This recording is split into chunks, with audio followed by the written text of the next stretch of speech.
थेट जाऊयात। शेयर बाजार घोटाला जब से ये सरकार आई तब से चल रहा है, क्योंकि गुजरात के दो व्यापारी देश चला रहे हैं।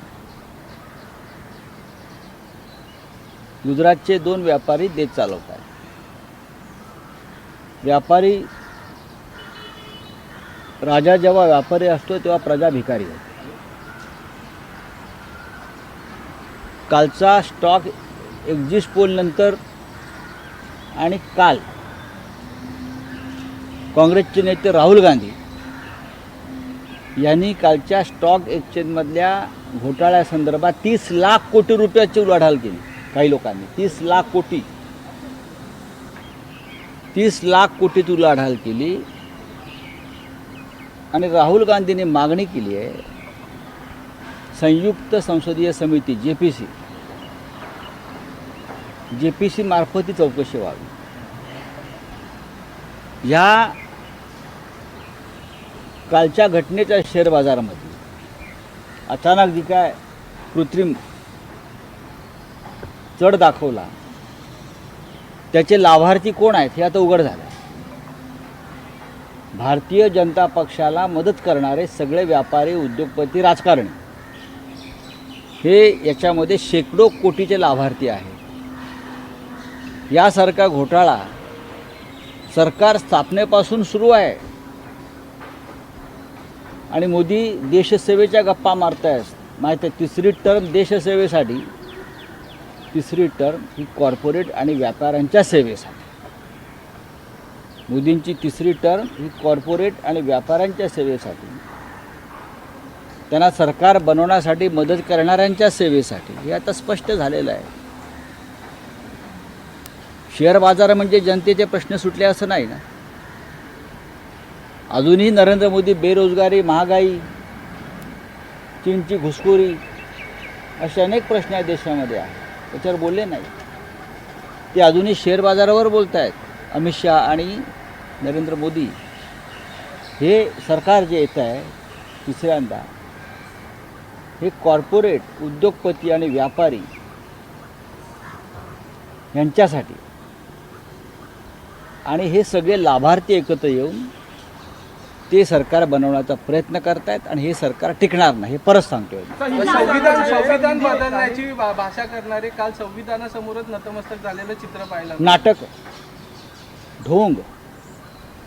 ढोंग आहे। लोकांनी त्यांना झिडकारलं। संविधान बदलण्याची भाषा करणाऱ्यांना लोकांनी झिडकारल्यावर त्यांना संविधानची प्रत ही मस्तकी लावण्याची सुबुद्धी सुचली।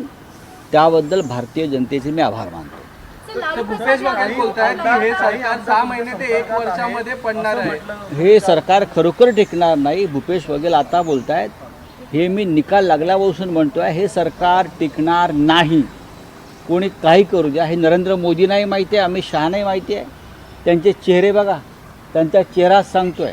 म्हणूनच जोपर्यंत सरकार आहे तोपर्यंत शेअर बाजार आपल्या ताब्यात ठेवायचा, आपल्याबरोबरच्या उद्योगपतींचा फायदा करून घ्यायचा, लाखो, करोडो, हजारो, शेकडो कोटीला देशाला चुना लावायचा, हे आमचं धोरण दिसतं आहे। काल ज्यावेळी ही बातमी आली की काही आमदार हे पुन्हा उद्धव ठाकरे यांच्या संपर्कात आहे, त्याच्यानंतर तातडीच्या बैठका घेण्यात आलेल्या आहेत। आज भाजपची बैठक आहे, 4 वाजता बैठक होती, पण ती पोस्टपोन, पण अशा या हालचाली सुरू झालेल्या आहेत। किती आमदार आपल्या खरंच संपर्कात आहेत किंवा असं काही होणार आहे का येणाऱ्या काळात, त्याचं कारण काय? महाराष्ट्रामध्ये महाविकास आघाडीला अपूर्व यश मिळालं, 30 जागा मिळाल्या। 30 जागांचे यश हे मोठं यश आहे। किमान 7 ते 8 जागा जोर जबरदस्ती, पैशाची दहशत, प्रशासनावर दबाव, चोऱ्या माऱ्या, लांड्या लबाड्या, उदाहरण अमोल कीर्तीकरांचं, अशा पद्धतीनं आला।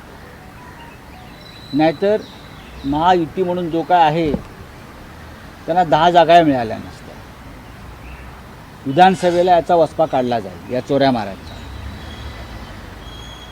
हे आता पळून गेलेल्यांना कळून आलं आहे की आपण परत निवडून येत नाही। राष्ट्रवादी काँग्रेस असेल, उद्धव ठाकरे यांच्या नेतृत्वाखालची शिवसेना असेल, हे मजबूतीनं काँग्रेस पक्षाच्या बरोबर एकत्र आम्ही पुढे जातो आहोत। आणि जे पळून गेलेत जे बेईमान आहेत. त्यातले काही लोक असे आहेत की ज्यांच्या मनात चलबिचल सुरू आहे आणि त्यांचे संदेश, त्यांच्या मनातले तरंग जे उठत आहेत आत्ता ते आमच्यापर्यंत पोचत आहेत. आता त्या तरंगाचं काय करायचं बघू आम्ही. केंद्रीय मंत्रिमंडळामध्ये 4 मंत्रिपदं जी आहेत ती शिवसेनेच्या वाटेला येणार आहे, शिंदे गटाच्या वाटेला येणार आहे. 4 मंत्रिपदं 2 कॅबिनेट आणि 2 राज्य. बापरे, मग भाजपला काय मिळणार. मी काल म्हणालो की त्यांना कदाचित जे उरलेले आहेत किंवा इतर त्यांचे जे निवडणूक पराभूत झाले आहेत त्यांना परदेशात हाय कमिशनर वगैरे नेमलं जाईल. मी काल म्हणालो ना, शक्यता आहे. एवढे विद्वान लोक आहेत, त्यांना साऊथ आफ्रिका, टांझानिया, नायजेरिया वगैरे वगैरे, अमेरिका, कॅनडामध्ये त्यांना हे आता प्रत्येकाला सामान घ्यायचं म्हटल्यावरती त्यांच्या कार्यकर्त्यांना आता अमेरिकेत हाय कमिशनर वगैरे नेमलं जाईल. हो हां, कोणते आमदार आपल्या नेमके संपर्कात हो, ते असं सांगायचं असतं. बोलिए. प्रफुल्ल पटेल को एक तरफ ईडी ने काफी राहत दी है, उसी तरफ हम देख रहे हैं देखिए, ईडी ने राहत नहीं दी है, बीजेपी ने राहत दी है. ईडी बीजेपी की एक्सटेंडेड ब्रांच है. ईडी हो, सीबीआई हो, बीजेपी ने राहत दी है, मोदी जी ने राहत दी है, अमित शाह ने राहत दी है. ईडी और जैसे आरएसएस है या विश्व हिंदू परिषद है या बजरंग दल है, उनके और भी संगठन, एबीवीपी है, वनवासी संगठन है. इसी तरह से ईडी है बीजेपी के साथ, सीबीआई है, इनकम टैक्स है. ये बीजेपी की एक्सटेंडेड ब्रांच है, शाखा है. तो बीजेपी ने उनको राहत दी है. लालू प्रसाद यादव की फाइलें खुल गई है सर दोबारा. हाँ, ये भी बीजेपी का ही काम है. प्रफुल्ल पटेल की फाइलें बंद होती है. हाँ, और जो लोग उनके साथ अशोक चौहान की फाइलें बंद होती है, शिंदे की फाइल बंद होती है, और लालू जी की फाइल खुलेगी और किसी की फाइल खुलेगी. यही काम करेंगे. अब चैलेंज सबसे बड़ा है चंद्रबाबू नायडू और नीतीश कुमार, जो अपने आप को लोकतंत्र के पुजारी और सेवक मानते थे. अब उनके समर्थन से सरकार बनी है.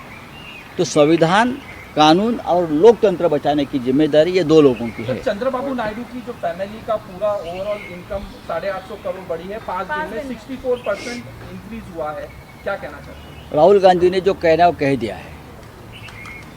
राहुल गांधी जी ने जो कहना है कह दिया है. जिस तरह से शेयर बाजार में उछाल लाया, अननेचुरल.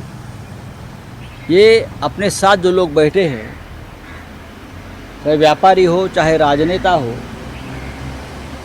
उनके उद्योग, उनके धंधे को फ़ायदा पहुंचाने के लिए शेयर बाज़ार का इस्तेमाल किया गया. इसलिए कि गुजरात के 2 व्यापारी देश चला रहे हैं और शेयर बाज़ार से उनका पुराना नाता है.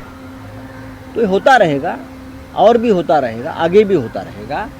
देश लूटा जाएगा, व्यापारियों को फ़ायदा पहुंचाया जाएगा और गरीबों को ख़त्म किया जाएगा. जनादेश यात्रा करणार आहे फडणवीस नीट के एग्जाम में नीट के एग्जाम्स को देखकर घोटाला सामने आ रहा है सर. काफी बच्चों के फ्यूचर अब दाव पर लगे हैं. मोदी जी ने देश दाव पर लगाया है, उसका ये परिणाम है. चलिए, थैंक यू. यात्रा काढणार आहे.